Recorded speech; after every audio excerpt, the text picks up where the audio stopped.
Hi there, and welcome to Canceling COVID, real talk for real people looking for real solutions. I'm Tanya Rivens, and this is Canceling COVID. Thanks so much for joining us as we work together to build stronger families and communities in the middle of a global pandemic. I'm so excited. I'm live on location, first time ever. Yay! We're live at Skyland Restaurant. We may have some hiccups along the way. Please be patient and understanding. I know my picture's leaning a little bit, but we're doing what we can to make it work.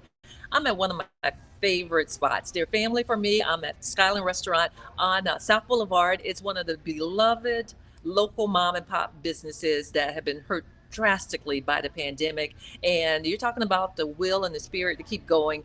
That's what they represent here. They're like family. I'm talking about Jimmy Kakavitsas and his family. So I'm going to talk to the owner in just a few. But before I do that, we're going to talk about this developing story. And boy, is it really hitting home. And it has to do with it doesn't get much more real than the Johnson & Johnson vaccine delay. The CDC is having an emergency meeting today to discuss the blood clot warning that's prompted vaccination clinics around the world. They are, well, here in the States rather, they have prompted them to temporarily hold off on giving the one dose shot. 6 people, including one woman who died and another who's in critical condition, they developed blood clot on the brain after getting the Johnson & Johnson vaccine. Still, some of the national experts say that those are like a 1 in a million odds and are pushing for the vaccine to continue. And I even saw a breakdown talking about your chances of getting struck by lightning even greater. And certainly we don't want either one, but that kind of leads to where you come in and our question of the day. We want you to be real with us in today's question, and that is, do you think the Johnson & Johnson setback will deter more people from getting vaccinated? I really love to hear your thoughts on that. Again, do you think the Johnson & Johnson setback is going to deter more people from getting the vaccine? I really think that this is hitting home now to people that have been kind of against us all along, and now they're kind of saying, see, this is what I was talking about. But someone who really can talk the talk and really helps us to kind of break it down when we talk real talk is our very first guest, Dr. Tracia Black from Groundwater Solutions. I love having her on. I love this partnership and love the conversation that we have. So, good afternoon, Dr. Black. Thank you so much for joining us every Wednesday. Thank you. Groundwater Solutions on the ground working. Yeah, we're already combating vaccine hesitancy, Mhm. especially in communities of color. And now this Johnson & Johnson setback. Do you think it's going to deter people from getting vaccinated? I think it possibly is going to deter, especially those people who were already on the fence. I know a lot of young people are on the fence and a lot of people of color. So, when people have hesitancy, anything sparks more hesitancy. So I think that this will have some impact on them. But there are things that they need to know. I mean, every vaccine has risks, and 7 million people here have taken the Johnson & Johnson successfully. And you have 6 out of 7 million. So the risks are very low, and there have been risks and complications with the Moderna and the Pfizer. So I don't think there's any more risks with the Johnson & Johnson than any other vaccine. And you make a good point, and that's what I've been hearing for the most part as well. And everything comes with a risk. And when you talk Mhm. 6 people out of that small amount, that's a really a pretty good track record for them. Now, my sister Travis has hopped on. She says that she thinks it will create hesitancy, Mhm. especially those that were already hesitant, which is pretty much what you've already stated. Now, last week we Mhm. talked about Johnson & Johnson, that vaccine being a viable solution for rural communities, at Mhm. home patients, and even people on the fence about vaccination, since it was a one and done shot, which is what Correct. most people are attracted to. What are your thoughts on that now? Well, I still agree that it's a viable option for that population, populations who have a hard time tracking appointments or unlikely to return. It's good for, as you said, the rural population, for the homeless. That's what we want it for. Those folks, migrant workers, we're scheduled to do vaccinations and testing for a population of migrant workers. And it's really hard. They work some 7 days a week. So we need something like a Johnson & Johnson, because that's probably their only chance to really get the COVID vaccination successfully. Knowing that they'd be able to come back for a second dose is problematic. Well, I see Erica Simonton Beatty has hopped on. Good afternoon. Thank you so much. Altavia Jones. Hi, Altavia. I love you too. I appreciate your Mhm. support.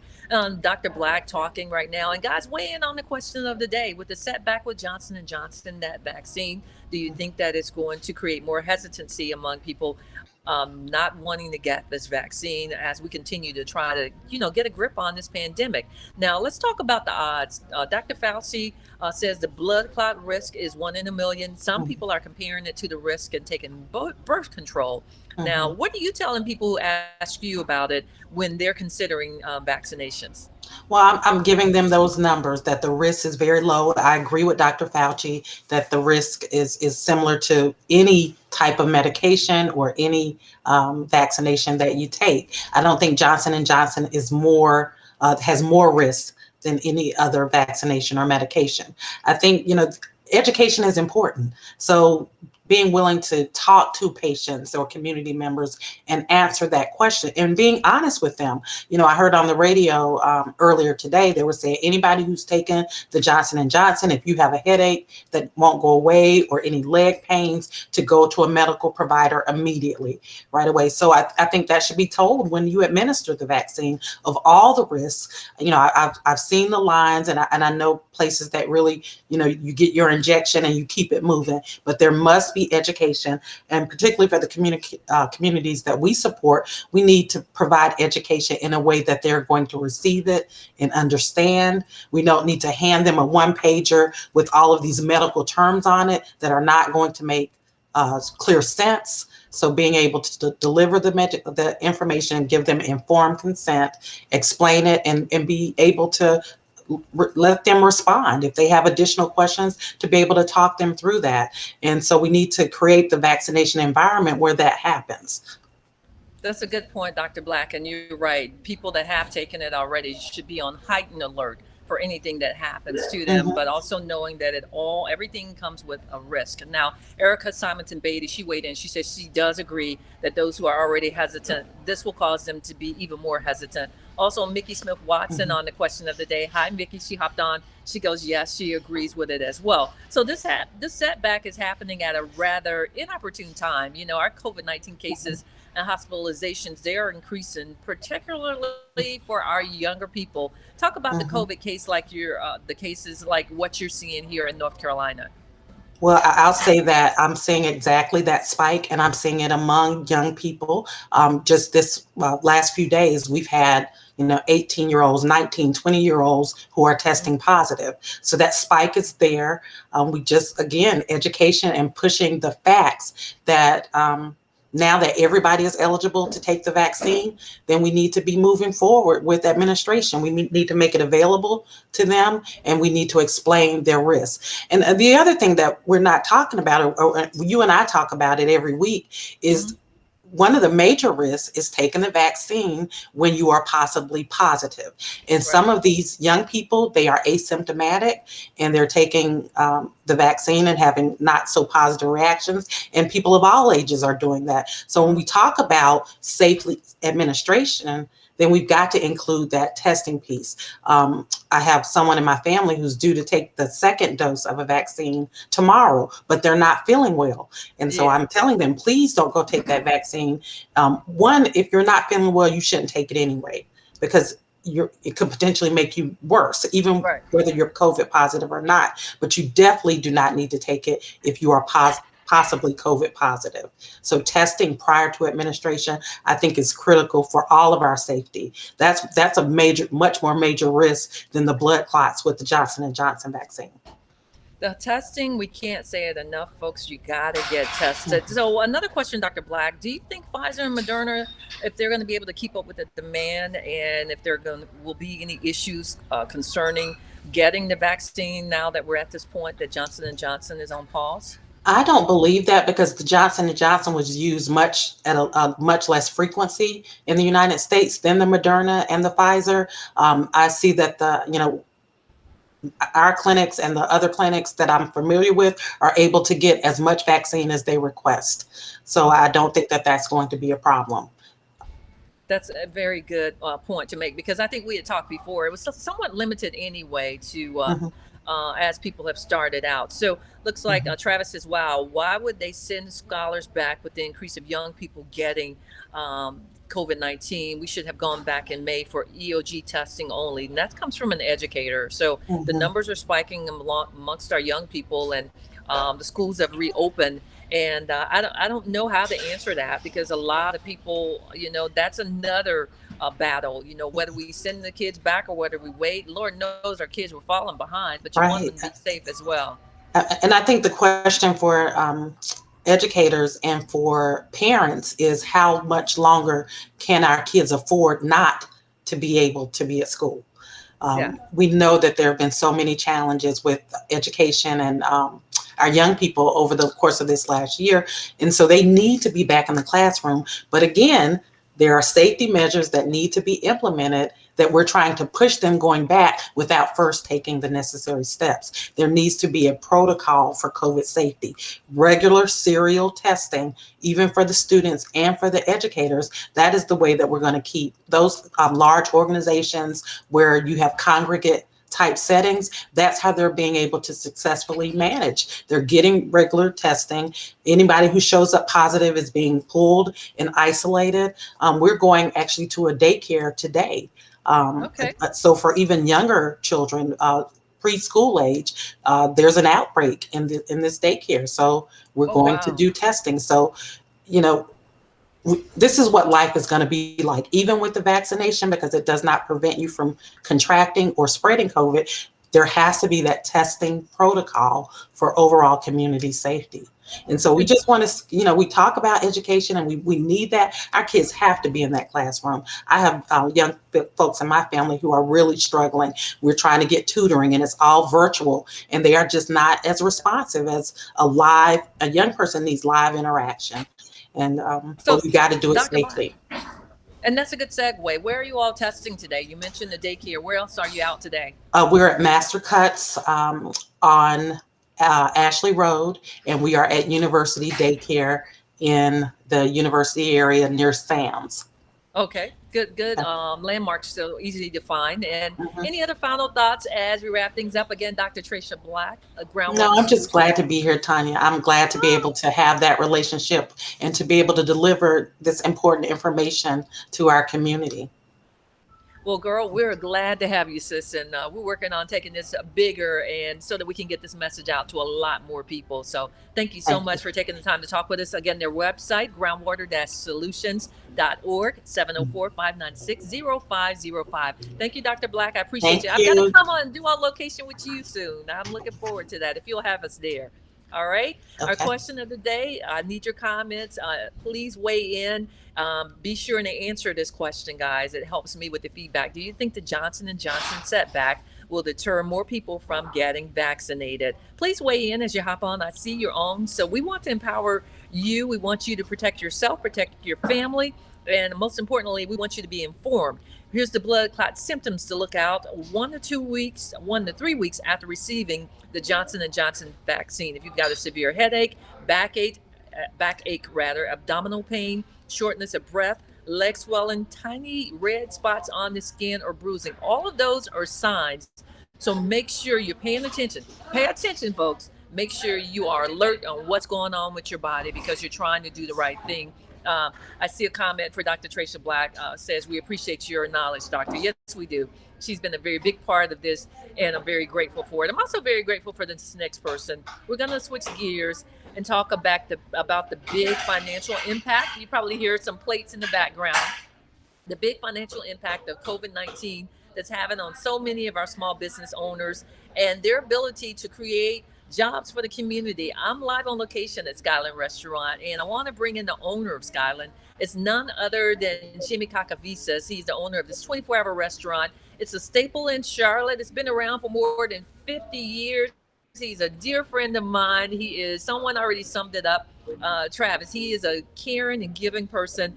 I'm sure he'll be around another 50, but we've had a really tough season for small businesses, especially for restaurants. So, Jimmy, I'm glad to be here and glad that you're on with us to have this conversation. So, good afternoon to you. Hello, So, Tanya. there you go. Hello to everyone Hey, watching us. all right. So, Jimmy, let's dive in. I don't, see, I don't see you. You don't see me at all? I can see you just fine. Let me check with I the don't see producer and you. see No. if there's a problem.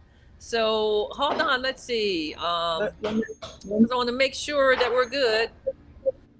Uh, You're up. So even if you can't see, can you hear me? Okay, Jimmy, can you No, I hear don't me? see you, Tanya. Okay, but can you hear me? Let's see. I think Gus is in there. Can you hear me? I'm trying to fix Let's this, see. but I can't see anything. Okay. Can you hear me, Jimmy? That's the question. Yeah, I can hear you. Yes. Okay. Well, then just answer. I can see you just fine. All right. So let's start with the first question. How have you been able to stay open since the 24-hour pandemic? You know, since it hit, you have had to make adjustments. So how have you been able to make that adjustment? How's it affected your bottom line? Well, I have to close for a long time. I have to work by myself for Oh, takeout only for a while. Was rough. But some other people they close forever. yeah. And you've At been least, at least I stay alive and I'm still here. And and I'm okay. okay. I still So yes. what have been some of the challenges that you've had operating the restaurant during COVID-19? Like what have you had to deal with? Well, when I close down, I have in my account $120,000, and every week come down to 190, 80, 70, 60, 40, 10, 0. Oh my So goodness. when come to zero, I start worrying about. But the government give us a little help then with that PPO. They give us a little bit money. Like I got like 70,000. So that helped out. They help out a little bit, but I have to pay like 60% on the payroll, and I was closed, so that money go too. But a little later we open like 50%, and we make it. We make it through, and we survive. Well, again, anyone just hopping on. So he's my favorite. We're like family, and you probably know that. He's always supported me. I'm talking about Jimmy Kakavitsas of Skyland Family Restaurant right here on South Boulevard. And they were the premier 24-hour restaurant, still the premier restaurant for mom and pop and home cooked meals, but he had to cut the hours because of the restrictions that are in place. So you shared pretty candidly what you had to deal with, like financially, and but what are some of the other problems you've had? I mean, have you had an issue getting supplies, getting personnel? Has that been a challenge for you? Well, nobody comes to ask for a job anymore. Uh, I have to open and close myself from 7 in the morning until 10 at night. Uh, Without me, this place is going to be closed. So what can I say? It's very hard to depend to somebody else or to help right now because it's very tough. So you've been able to stay afloat though, and you're saying it's strictly because of your hard work and your commitment, right? In your family. Well, I got my family here. I got a couple of friends. They've been with me for a long time, and we keep it going. We okay, but we cannot take day off anymore, or we cannot. Uh, if we're not here one day, we have to close. Wow, that's really tough to hear. So, Jimmy, I read an article that just came out today about people in the restaurant business are struggling to find employees. People that normally work as waitresses and others, they are either staying at home collecting unemployment, or they've decided to change their careers, and that they are you're having a hard time getting personnel because they've moved on to something that pays a little bit more, or they're not experienced in what you need. Oh, you had employees before. They don't answer the phone. They don't answer me. Uh, anyway, today to have a business, you gotta depend on yourself. If you're not can do it, just don't do it right now. But I hope things gonna get better. this COVID destroy a lot of businesses, a lot of people. But I think we get back to normal. So right now, are you really concerned that you haven't been able to find employees?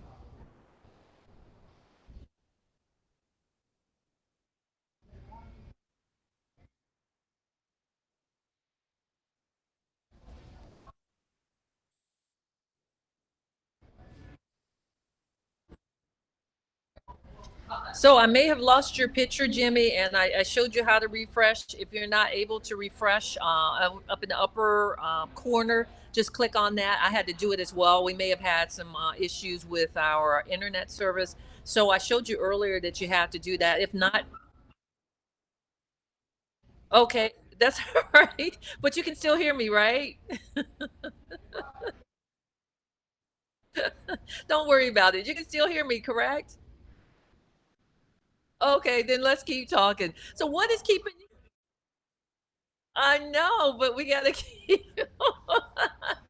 I like seeing you as well, but I should have showed Gus how to do it. If you go up to the